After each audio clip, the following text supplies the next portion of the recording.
The laughter echoed through the pristine halls of the Zephyrian High Command, a sound that would haunt their collective memory for generations, if any of them lived to remember it. Commander Vex Thul's mandibles clicked in amusement as he dismissed the human engineer standing before the War Council. "Your species continues to amuse us, Thomas Chen," the insectoid alien sneered, his compound eyes reflecting the holographic displays of their mighty Warfleet. "You come before the greatest military minds in the galaxy with, what did you call it, a defensive array prototype?" Thomas stood perfectly still, his weathered hands clasped behind his back. At 62, he had learned the value of patience, a lesson his alien hosts were about to receive in the most brutal way possible. "That's correct, Commander. I believe it could be of mutual benefit." The council chamber erupted in chittering laughter.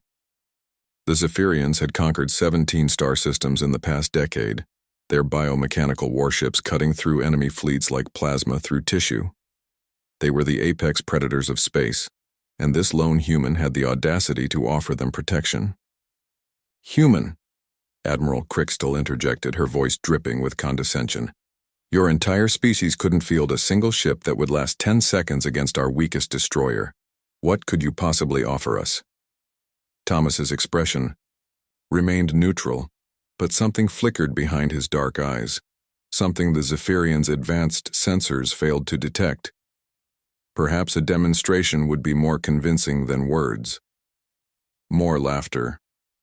Commander Vex Thul gestured to the massive viewport where their Warfleet hung in space like a constellation of death. 300 vessels, each one capable of glassing a planet, their organic hulls pulsing with bioluminescent weapon systems.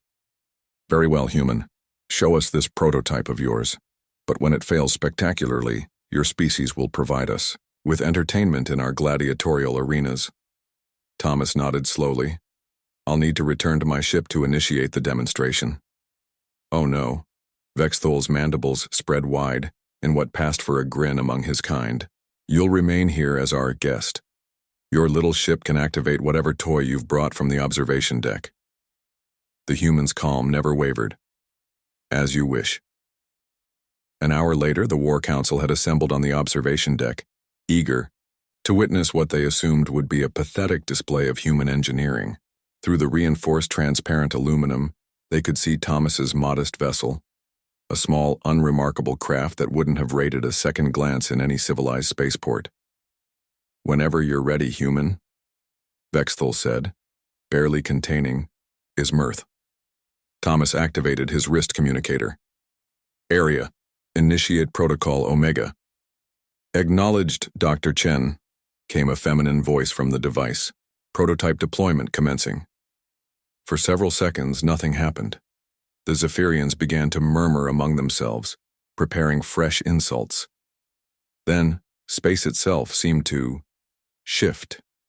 It started as a barely perceptible distortion around Thomas's ship, like heat waves rising from sun-baked metal, but the distortion grew, expanding outward in perfect spheres of twisted spacetime. Within moments, it had engulfed the entire Zephyrian fleet. "What is this?" Admiral Crixtal demanded, her confident demeanor cracking. Thomas watched the displays, with clinical detachment. "Selective gravitational manipulation. My prototype creates localized fields of compressed spacetime. Think of it as tactical black holes, but far more precise." The first Zephyrian destroyer simply ceased to exist. One moment it was there, its bioluminescent hull glowing with weapon charges. The next moment there was only empty space and a brief flash of hawking radiation. "Impossible!" Vex Thul shrieked, his compound eyes reflecting the horror unfolding before them. "No species has mastered gravitational technology to this degree." "You're right," Thomas replied quietly. "No species has. But you see, humans have something most species lack. We're really good at making things that shouldn't exist." Ship after ship vanished into the artificial singularities. The massive dreadnoughts that had terrorized star systems crumpled, like paper, their exotic matter hulls providing no protection against the fundamental force that shaped the universe itself. "Stop this!" Crixtal lunged toward Thomas, but he simply stepped aside. I'm afraid that's not possible. You see, the prototype runs on a quantum cascade system. Once initiated, it continues until all designated targets are eliminated or the field generators exhaust their exotic matter reserves.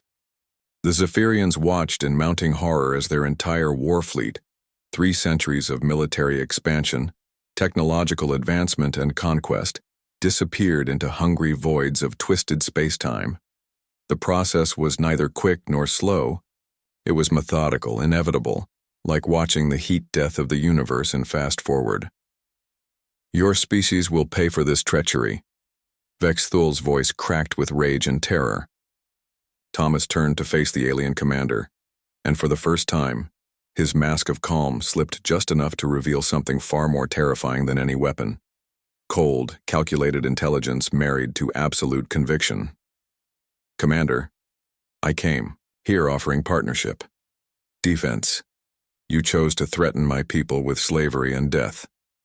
He gestured toward the viewport where the last few Zephyrian ships were being consumed by hungry spacetime. This isn't treachery. This is pest control. The final destroyer collapsed into a point of infinite density and vanished, leaving only empty space and the fading echoes of Hawking radiation.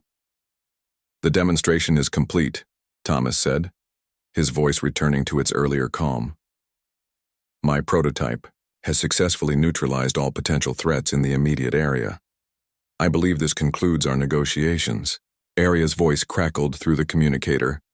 Dr. Chen, gravitational fields dissipating. No hostile vessels detected. Shall I prepare for departure? Yes, Aria, I think we're done here. As Thomas walked toward the exit, Vexthul's voice followed him, broken and desperate. Wait, we can discuss terms, reparations, and alliance. Thomas paused at the doorway without turning around. You had your chance to discuss terms, Commander. You chose mockery instead. Now you get to live with that choice, however briefly. The human engineer disappeared into the corridor, leaving behind a room full of aliens staring at empty space, where their entire civilization's military might had existed just minutes before. In the depths of space, his small, unremarkable ship turned toward Earth, carrying its creator and a message that would soon spread throughout the galaxy. Humanity had graduated from prey to predator. They just hadn't bothered to tell anyone yet.